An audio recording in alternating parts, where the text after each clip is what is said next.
और बरतानवी दौर में कायम की गई एम्प्रेस मार्केट के क्लॉक टावर की बंद सुइयां दोबारा से चलने लगी हैं।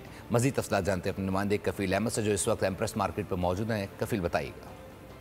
1889 में कायम की गई ये एम्प्रेस मार्केट जो मेरे अक़ब में इस वक्त है, इसका घड़ियाल अब मुकम्मल तौर पर काम कर रहा है, यानी जो इसकी सुइयाँ हैं वो चल पड़ी हैं और जो इस वक्त करंट टाइम है वो बता रही हैं।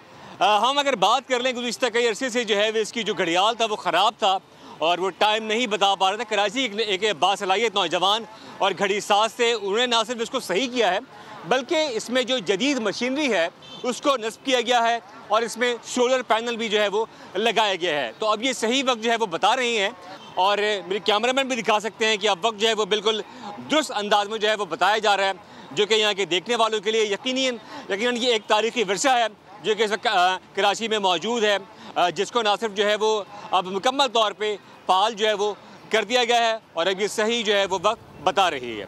जी बहुत शुक्रिया। सब्सक्राइब करें और बेल दबाएं ताकि कोई खबर रह न जाए।